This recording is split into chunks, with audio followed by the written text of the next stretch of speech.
Quatrième, calcul littéral, la leçon. Donc, nous allons compléter la partie grand 3, factoriser une expression littérale, page 4. Donc, c'est la dernière partie de la leçon. Je vous redonnerai une autre partie sur les programmes de calcul et la démonstration. Donc, définition 3, par cœur, on va savoir absolument, pareil, pas par cœur, mais à savoir absolument. Factoriser, c'est transformer une somme, donc une somme, addition ou soustraction, en un produit, c'est-à-dire une multiplication. D'accord. Il y a quelque chose qui ressemble à ça, c'est la définition de la réduction, de réduire, de développer, pardon. Développer, c'est transformer un produit en une somme. Ok, donc la multiplication vers l'addition, c'est développer. Et là, on nous demande de faire quoi? On nous demande de factoriser, c'est une somme en produit. Donc en fait, c'est le chemin inverse. Nous, c'est de la somme vers le produit. Donc ça, c'est factoriser. Donc exemple, j'ai une somme. Par exemple, j'ai une somme de 3x plus 3 fois 2. Eh bien, factoriser, c'est écrire sous forme d'un produit. Et en fait, là, j'ai 3x et là, j'ai 3 fois 2. Donc là, x, il y est 3 fois et 2, il y est 3 fois. En fait, qu'est-ce que j'ai 3 fois en tout? En tout, j'ai 3 fois x et 3 fois 2. Donc, on peut mettre en commun le fois 3 en écrivant que c'est 3 fois, entre parenthèses, x et plus 2. Ok, on pourrait imaginer, euh, tiens, je vais me servir en x, j'en prends une fois, deux fois, trois fois. Tiens, je vais me servir en 2, je vais en prendre une fois, deux fois, trois fois. Eh bien, plutôt que de se servir d'abord en x et ensuite en 2, eh bien, je vais dire, bah tiens, je vais me servir en x plus 2, trois fois. Ça va plus vite. Voilà. Je vais peut-être changer la couleur.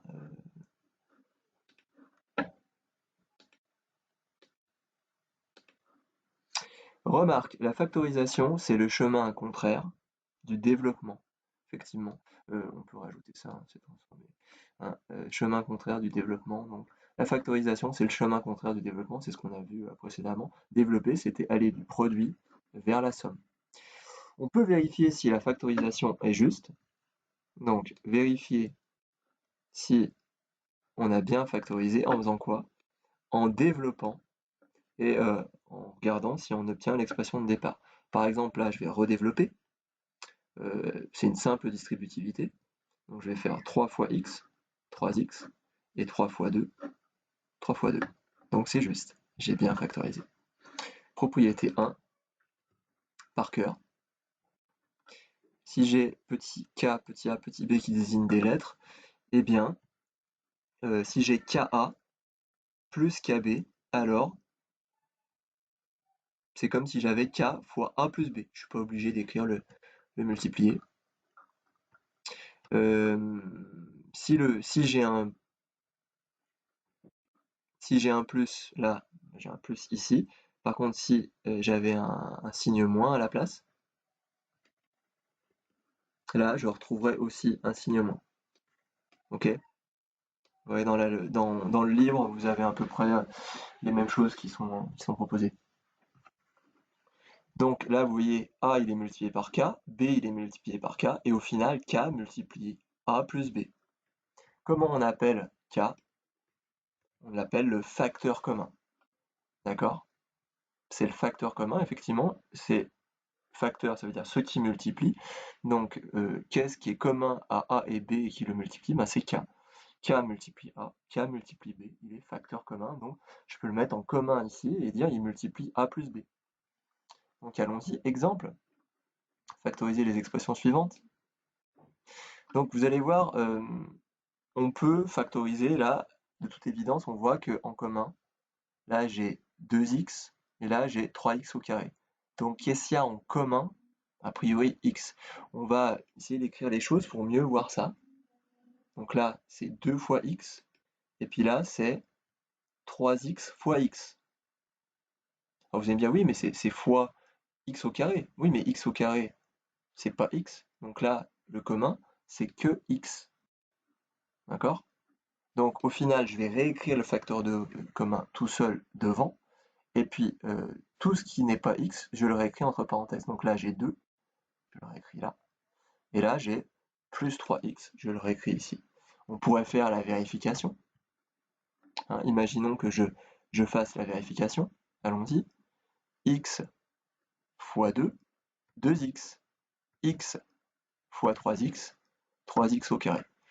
D'où l'intérêt, avant de factoriser, déjà d'être capable de développer. Hein, je pense que c'est évident qu'il faut déjà avoir compris ça. Exemple B, là vous voyez la différence, c'est que j'ai un signe moins. Il va falloir faire très attention à ce signe moins.